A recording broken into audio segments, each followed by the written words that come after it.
Hello friends, welcome to with Moupiyali.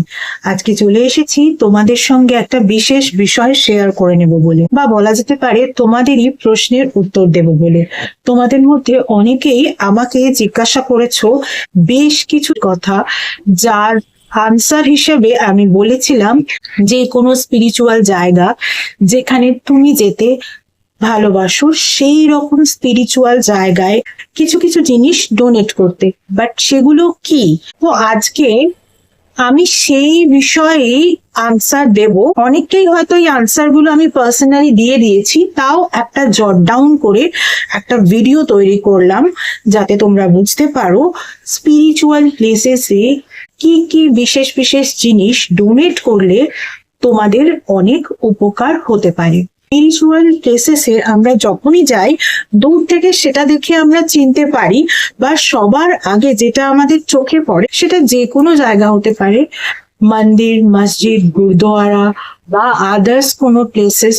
সেখানে কিন্তু আমরা দেখি একটা ঝান্ডা বা একটা ধ্বজা কিন্তু সেখানে উঠছে, সেটা আমরা সবার আগে দূর থেকে দেখতে পাই। তাই তোমরাও যদি যে কোনো স্পিরিচুয়াল প্লেসের ঝান্ডা বা ধ্বজা দান করো এবং সেটা তোমার সামনেই বলো যে সেটাকে একেবারে টাঙিয়ে দিতে, আর সেটা যদি অনেক দূর থেকে দেখা যায়, ধরে নেবে তোমাদের নামও কিন্তু ঠিক এইভাবেই অনেক দূর পর্যন্ত ছড়িয়ে গেল। অর্থাৎ এর ফলে কিন্তু তোমাদের নেম ফেম বাড়বে। এরপরে কোনো স্পিরিচুয়াল প্লেসে তুমি যাবে আর সেখানে দীপ জ্বালানো বা ক্যান্ডেল জ্বালানোর বিষয়টা হবে না, এটা তো হয় না। দীপ জ্বালানো বা ক্যান্ডেল জ্বালানো, আমি কিন্তু ধূপের কথা বা আগরবাতির কথা বলছি না। দীপ জ্বালানো মানে প্রদীপ জ্বালানো আর ক্যান্ডেল জ্বালানো ইত্যাদি যদি তোমরা স্পিরিচুয়াল প্লেসেসে জ্বালিয়ে আসো, সেটা কিন্তু তোমার ফোকাসকে বৃদ্ধি করতে সাহায্য করবে। কিভাবে? যখন একটা প্রদীপকে বা যখন একটা ক্যান্ডেলকে আমরা জ্বালাতে চাই, তখন কিন্তু আমরা ভীষণ ফোকাস করে সেই ক্যান্ডেল বা সেই প্রদীপটার যে সুতো বা যে সলতেটা রয়েছে সেই দিকে কিন্তু আমরা তাকিয়ে থাকি। সুতরাং স্পিরিচুয়াল জায়গায় ক্যান্ডেল জ্বালানো বা দীপ জ্বালানোর মধ্য দিয়ে কিন্তু তোমার ফোকাসও বাড়বে। এরপরে স্পিরিচুয়াল জায়গায় যদি তুমি একটা কলস দান করতে পারো বা একটা ঘট দান করতে পারো, তাহলে কিন্তু তোমার লাইফে ওয়েলথ অ্যাট্রাক্টেড হবে। একটা সময় আমরা বলতাম না, ঘরা ঘরা মোহর, ঘরা ঘরা ধনসম্পদ। ফলত এই কলস বা ঘট কিন্তু ওয়েলথকে অ্যাট্রাক্ট করতে সাহায্য করবে। এরপরে যে কোনো কুইজডেতে, যে কোনো স্পিরিচুয়াল জায়গায় গিয়ে তুমি একটা দেশলাইয়ের বাক্স দান করে আসতে পারো। সেক্ষেত্রে তোমার যদি মঙ্গলের খারাপ প্রভাব থাকে এবং তোমার যদি অনেক লোন বেড়ে গিয়ে থাকে, সেই লোন খুব তাড়াতাড়ি কিন্তু তুমি শোধ করার রাস্তা বা ওয়ে আউট খুঁজে পাবে।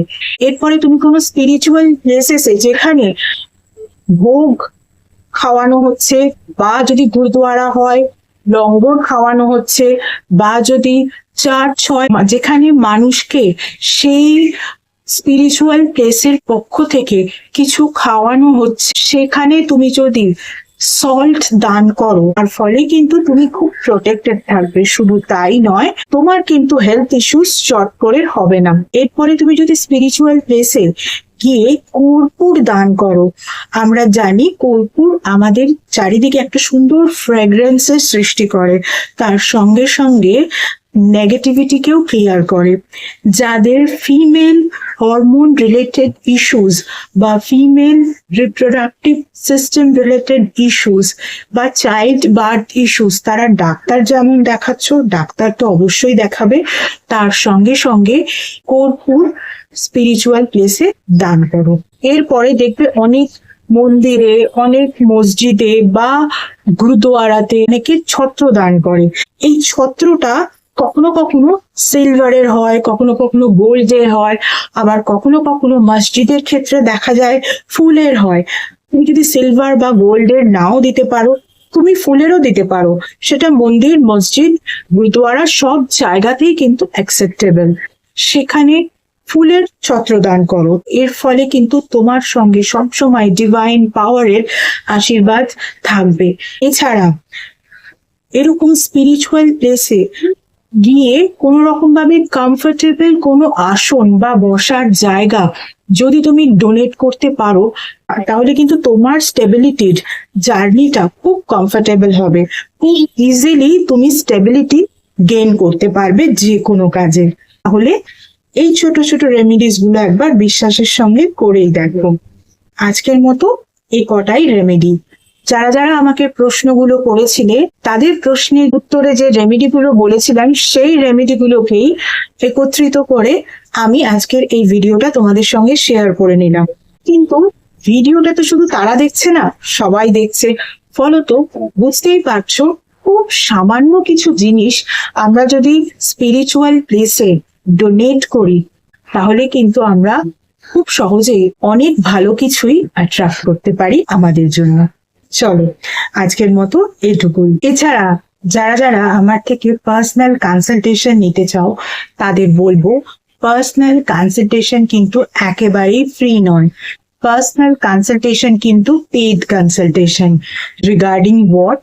Regarding numerology, vastu, tarot reading, tarot healing, crystal healing, healing with Reiki, healing with meditation, healing with law of attraction, healing with symbolism, astrology, palmistry, সনাতন ধর্মীয় পদ্ধতিতে স্পেল কাস্টিং এবং এমন কিছু স্পেশাল রেমেডিস যে রেমেডিগুলো তোমাদের ওভারঅল ডিটেলস চেক করার পরেই দেওয়া যায়, এভাবে জেনারেলি দেওয়া যায় না ইত্যাদি বিষয় আমার থেকে কনসালটেশন নিতে হলে কিন্তু স্ক্রিনে যে ইমেল আইডিটা দেখতে পাচ্ছ সেই ইমেল আইডিতে মেল করো অ্যাপয়েন্টমেন্ট বুক করার জন্য।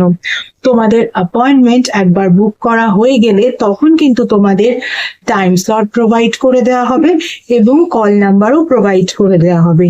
যে টাইম স্লট ওয়াইজ সেই নাম্বারে কিন্তু তোমাদের কল করে নিতে হবে। গত 1 বছর ধরে তোমরা যেভাবে আমার ফেসবুক পেজটাকে লাইক, ফলো, শেয়ার করেছো, তোমাদের বন্ধুদেরকে আমার পেজে ইনভাইট করেছো, তাদের বন্ধুদেরকেও ইনভাইট করে নিতে বলেছো, ঠিক একই রকম ভাবে আমার ইউটিউব চ্যানেলটাকেও কিন্তু সাবস্ক্রাইব করতে হবে।